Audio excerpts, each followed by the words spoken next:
दरम्यान निवडणूक संपली, शत्रुत्व संपलं असं म्हणत वनमंत्री गणेश नाईक यांनी एकनाथ शिंदेंसोबतच्या वादावर पूर्णविराम दिलेला आहे। त्यांनी आमच्या शहरात येऊन आमच्यावर टीका केल्यानं आक्रमक पवित्रा घेतला होता।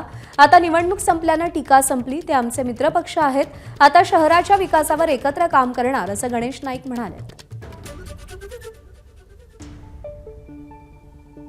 आपल्यावर या ठिकाणी गणेश नाईक आहेत, जरा काय म्हणाल एक हाती सत्ता परत एकदा? नवी मुंबईची जनता सुजाण आहे। 1995 पासून ज्या पक्षाबरोबर मी गेलो त्या पक्षाला निर्विवाद बहुमत दिलं। शिवसेनेत होतो, शिवसेनेने 5 वर्ष नेतृत्व जनतेच्या हिताकरता केलं। शरद पवार साहेबांच्याकडे गेलो, 2000, 2005, 10 आणि 15 4 टर्म या शहराने त्यावेळेला शरद पवार साहेबांच्या NCPवर प्रेम केलं आणि त्यांना विश्वास दिला।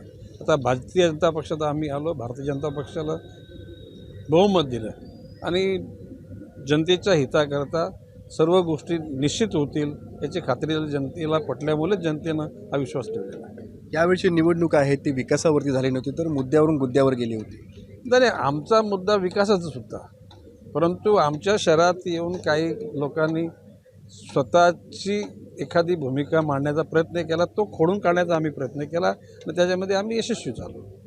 तुम्ही आता त्यांचे घोडे फरार केले आहेत, टांगापलटी केलेला आहे। आणि आता घोडे टांगे सगळे संपलेले आहेत। आता विकासाचा मुद्दा आहे।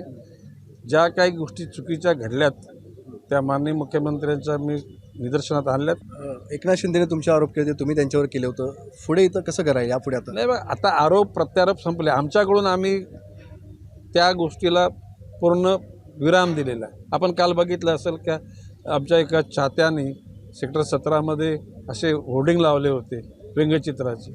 मला दिसतं सांगितलं, मी ते बंद करायला सांगितलं। आणि आता या बाबतीत नुसते हे तर मित्रपक्षाचे, विरोधी पक्षाच्या लोकांच्या विषयीसुद्धा अशा प्रकारचं कुठलंही उद्गार, लिखाण किंवा व्यंगचित्र अशी होता कामा नयेत। आता सकारात्मक भूमिकेतून शहराच्या विकासाकरता प्रयत्नशील राहू आणि ज्या एकूण राज्य शासनाच्या धोरणांमध्ये जे निर्णय चुकीचे झाले त्याकरता मी बाकी आग्रही राहील।